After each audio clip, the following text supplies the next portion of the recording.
Miles. Okay, well, understand what my position is going to be. The invitation was submitted and it was not taken advantage of. I'm not going to mention any of it. We're going live. I'm sorry. Yep. Yes. Okay. Are we live, Travis? Yes, sir. Okay, thank you so much. We're going to call this meeting of the Board of Elections regularly monthly meeting of December 24th, 2020 to order. The first item on the agenda is a recognition of Dr. Lori Miles concerning her complaint regarding the November 3rd, 2020 general election in the office of Board of Education, rather, District 10. Have we heard from Dr. Miles? Mr. Chair, I have not. I contacted Dr. Miles via telephone call Friday and also by email, and I have not gotten any response or reply back thus far. Okay, hearing no reply and the Honorable Dr. Miles not being available, let's move on to item number 3, which is a discussion of the request for a recount of the votes cast during the November 3rd, 2020 general election in the office of Board of Education District 10. Are there any questions concerning the Miles complaint? And are there any motions associated with her complaint and her request for a recount? Mr. Chair, I have a little background I'd like to share with the group if that's okay. That would be fantastic. Thank you. Okay. So following the November election, there was a complaint filed by Dr. Lori Miles, candidate for Board of Education District 10. And part of the complaint asked for a recount of the votes cast during that election. Now, things that we do know about the election, we know that Helen Minshew was the outright winner of that election, having received 22,696 votes. Dr. Miles was in second place, having received 11,218 votes.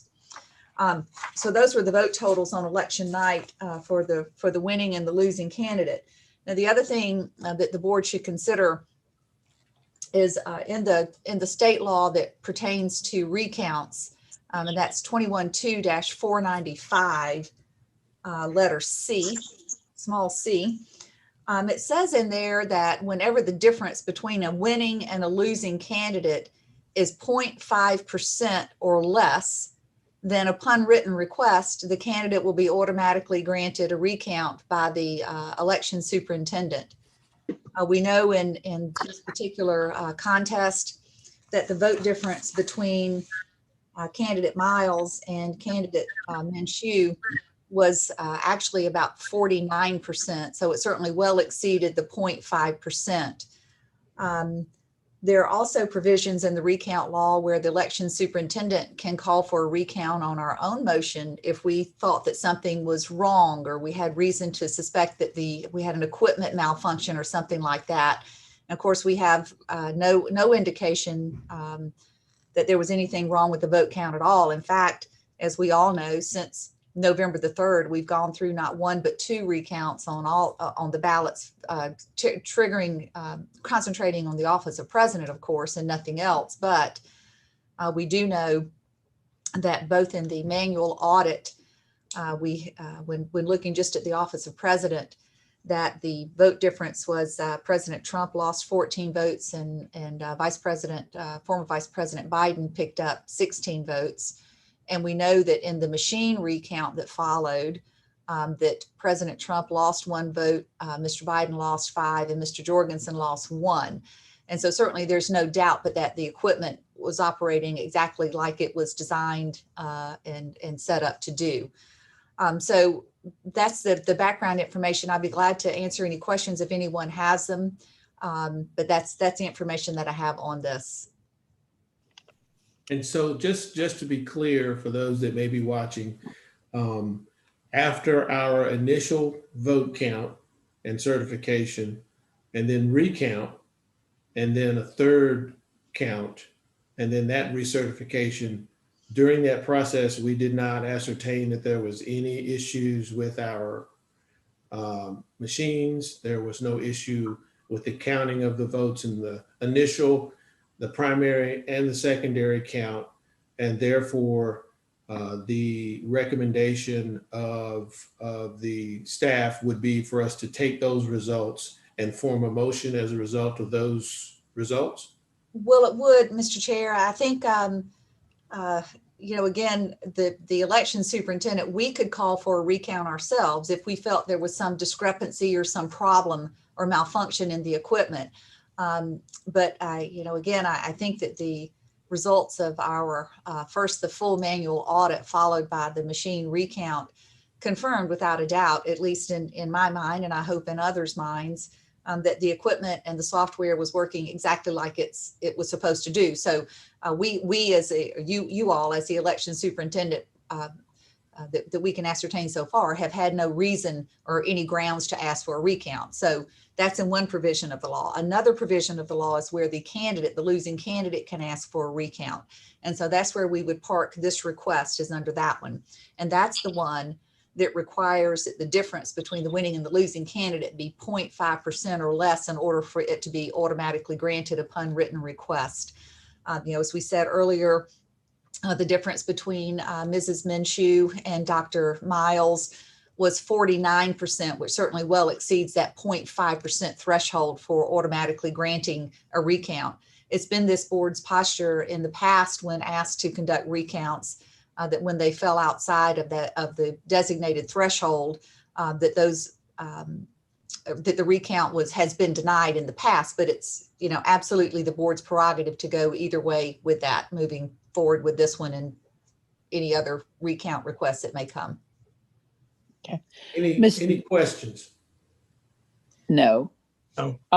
Mr. Chairman, I would move then to deny the petition based on the fact that the difference between the victor and the petitioner did not rise to the level that the state statute requires that would trigger a recount.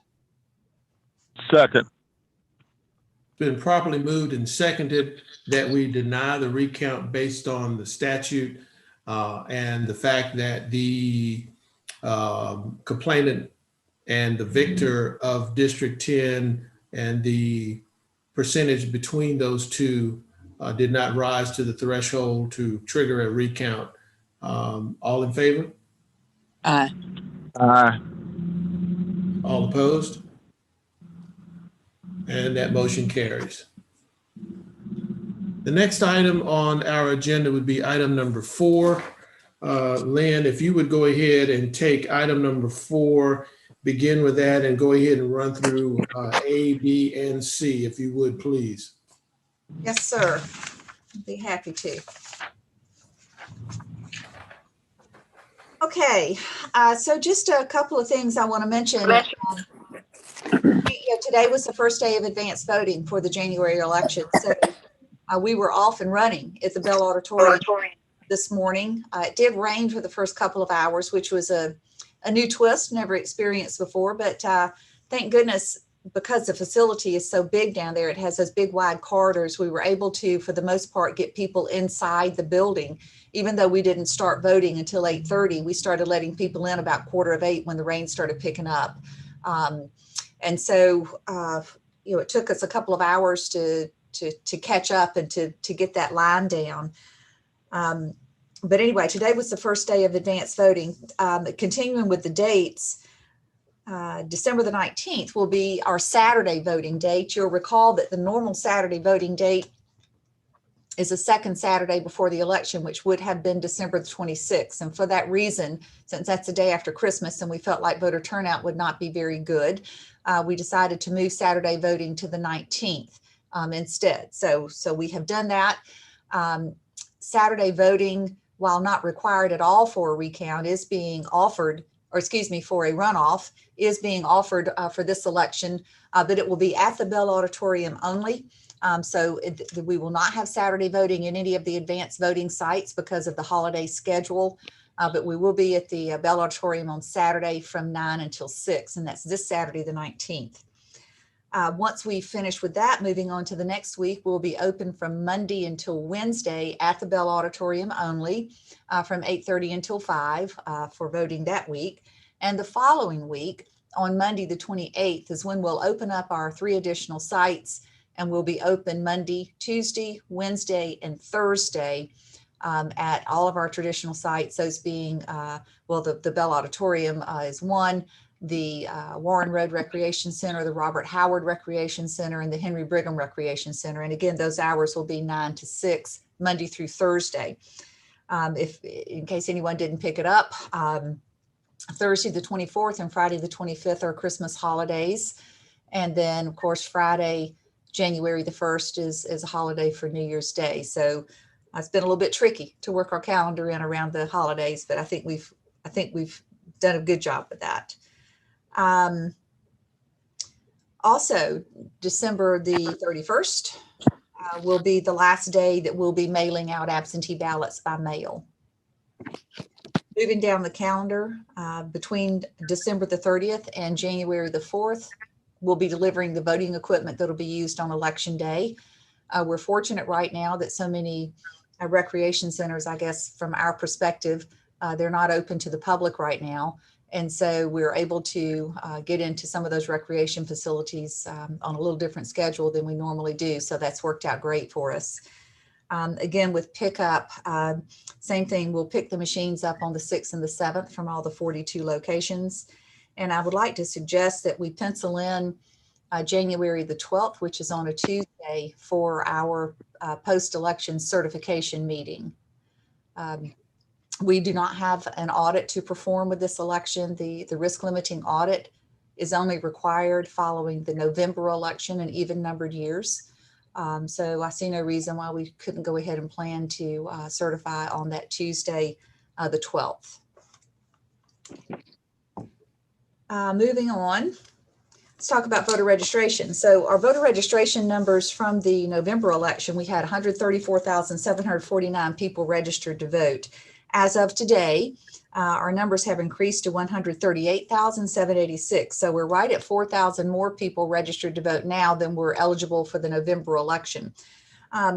We are still doing data entry. We got lots of hand-filled applications that were sent in that last week of the voter registration deadline from third-party groups that were out registering people to vote, and we're processing those right now. Moving along with absentee by mail, through Sunday, this Sunday, we had issued 25,327 ballots by mail. Now, it's a little bit behind where we were for the November election. I think at this point in November, we were more like about 35,000 rather than 25,000.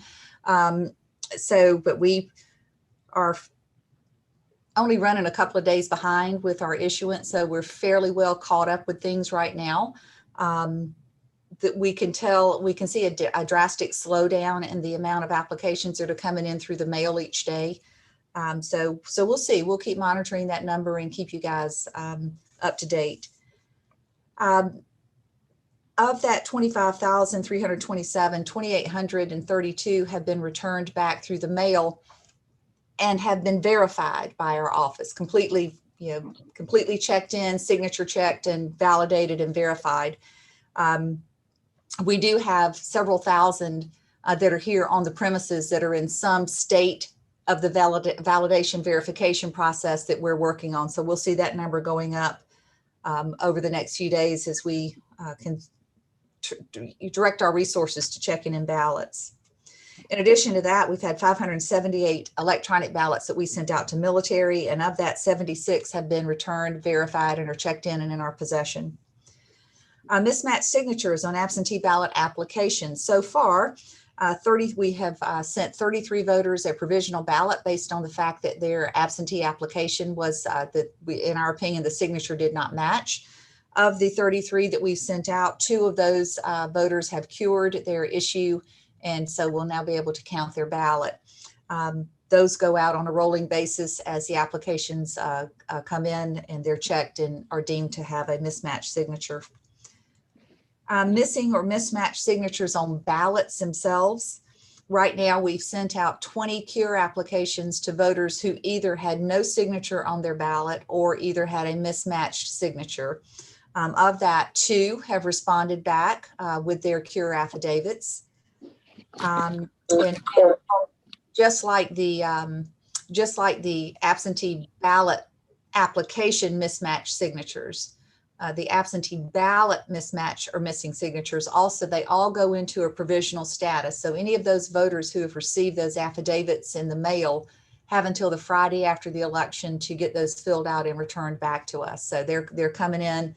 I'm looking across my desk. I see 5 or 6 in my end basket to process right now. So they come in on a rolling basis. Here's some very exciting news, I think. We have at the Bell Auditorium today set an all-time single day per site high for advanced voting. Today we had 2,022 citizens came through to cast their ballot. Prior to that, the biggest single day we had ever had was on the Friday down at the Bell Auditorium. Not the very last Friday, but the week before. So it was the last Friday before the sites opened up. We had right at 1,700 that cast a ballot. So, to go from that to over 2,000, that's quite an increase. But we were busy today.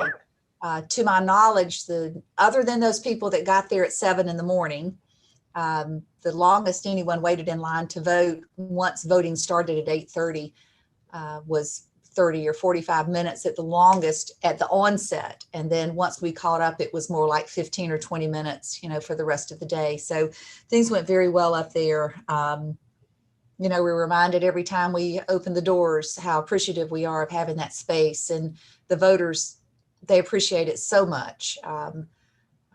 Comment after comment today, as I was standing at the exit door, people praising the decision of the board to go up there and use it. Just thankful to be able to use this community space for such a civic-oriented event. So things are going very well, going very well up there so far. And that's all I have on my update, but I'll be glad to answer if there are any particular questions or anything that anyone has. Mr. Chair, I have a question. Yes, ma'am.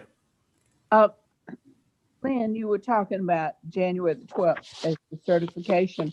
Will we be certifying at the warehouse or downtown like we did for the November election? Well, I guess we could do either. I don't know. All things considered, if I can get the commission chambers, why don't we just do it there if that suits everyone? Just because there is more space there, and we didn't have a whole lot of interest at the last certification meeting, but we do tend to generate a little more interest now than we ever have in the past. So the ceiling's taller, it's just more airy, so why not take advantage of it if we can use it? But thank you for bringing that up because I've not reserved it. So we'll tentatively pencil in the 12th pending on the availability of the space. And it's possible we can also use the Beasley room too if we can't get to the commission chambers. The thing we need to consider is if we're going to be considering provisional ballots and certification at the same time, then that would be a reason to hold it at the warehouse. At the warehouse. Rather than Okay. in the Beasley room. Rather than the commission chamber. Sure. Yeah. Okay, so let me circle back on you guys with that, but let's hold that date. Anyway, it'll be at 6 o'clock somewhere. Okay, thank you. Just know this, board members and staff, that we are under a tremendous amount of scrutiny. Not that that's going to change anything that we do. Obviously, we do what's correct each and every time. But because of the level of scrutiny, if there is a way for us to logistically allow for more individuals to view and or see and or participate in this certification process for the sake of transparency, let's try to figure out a way to do whatever we can do to allow for as much space as possible. I understand that there's only so much space at the warehouse. And if that's the case, then maybe there are some logistical things that we could do to kind of move some stuff out of the way to allow for some more people there. than what is normally available because of some of the equipment that we have in place. Just something to think about because of the level of scrutiny that I think this particular election in general, and as well as some of the other probably ancillary things that may or may not be in the pipeline coming our way legally. So just a thought.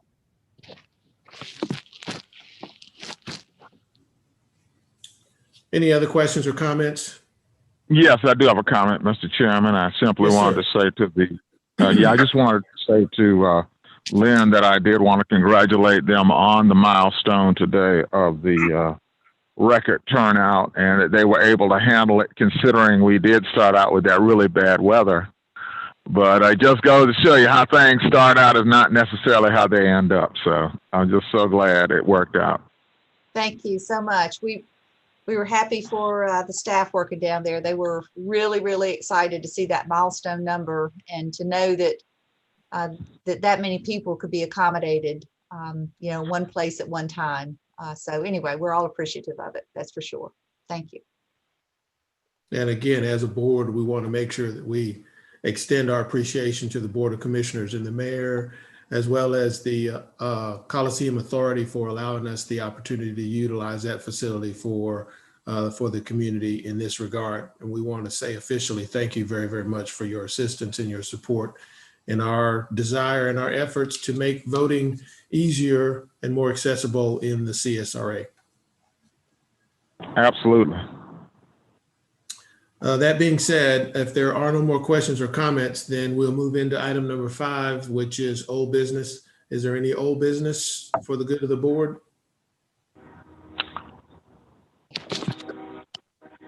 Hearing none, is there any new business for the good of the board? Yes, Mr. Chairman.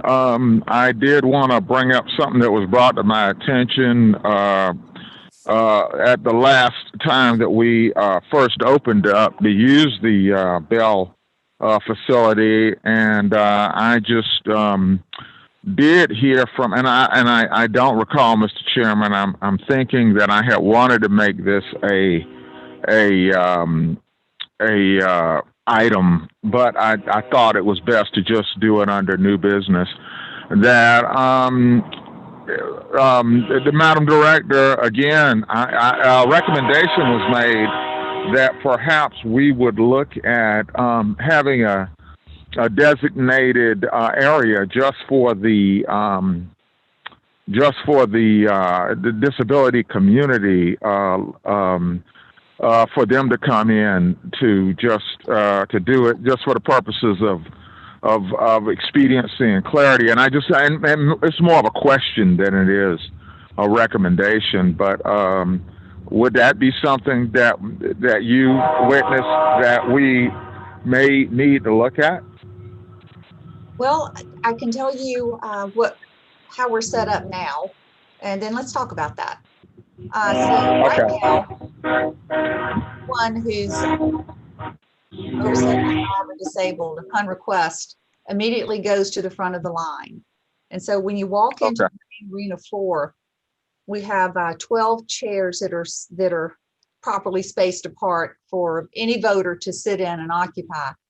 Out to the side of that, we have 4 chairs that are especially for people who request to go to the front of the line. So we just move them into the.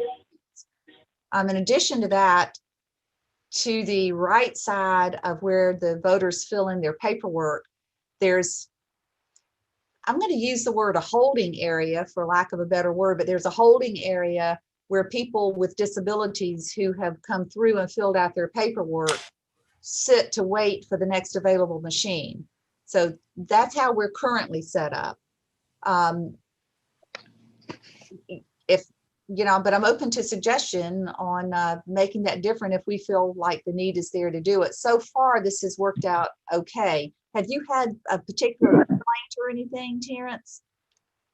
No, it was just an observation that a couple of people did come to me about, and I wasn't really, I don't spend enough time down there to look at it, but maybe, when you and the staff are in meetings and you may just want to ask you know, the folks who are there, and it was a Bell Auditorium thing. It wasn't really a just a general thing, but definitely a Bell Auditorium issue. So Well, I'm just going. question. I'm wondering about the context of the comment because I know that we did have some I've had some comments from voters healthy voters coming in who were concerned, you know, when the line was really long outside of the Bell Auditorium and it turned and went down by the arena.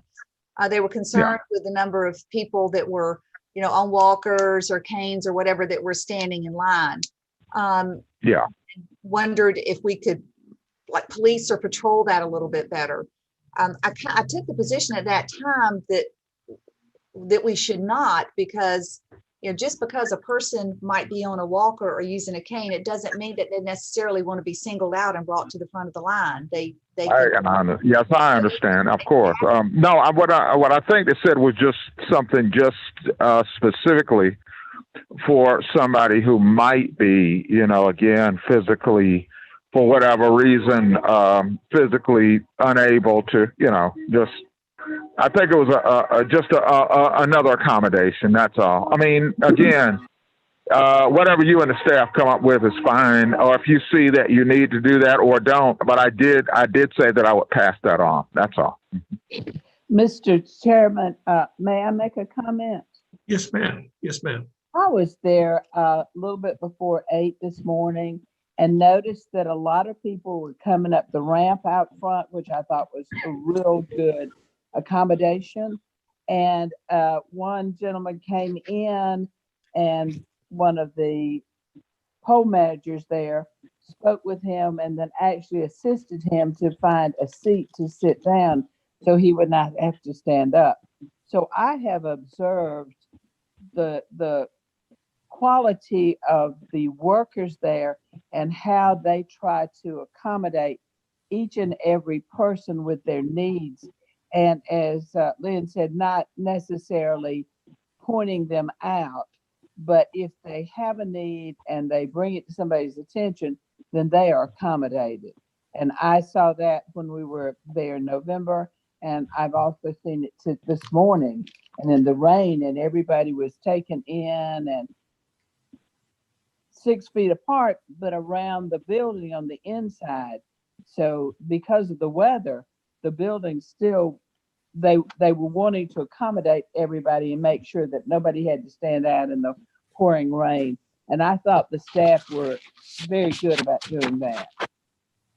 Absolutely, and I'm glad to hear that, and I thank you for bringing that up. But again, just to begin passing it on. That's all I'm doing, and I just wanted to make sure that people did understand. I'm sure the staff is very, you know, conscientious and performing, you know, as they can. But I know sometimes we get inundated. But nevertheless, I just wanted that again, Madam the Director. I just wanted to bring that to your attention, that maybe that's something that you and the staff may want to discuss going forward. And if you see the need to make that change, but if you feel that what we have is adequate, then, you know, that's it then. And but that was something that was passed on to me. That's all. Thank you, Mr. Chairman, for that time. Not a problem. I think what may be expedient at this point would be for someone in the staff to maybe send you via email, Terrence, maybe a loose protocol of some type, or maybe even a layout of where the staging area is for those individuals that may be physically hindered in some way.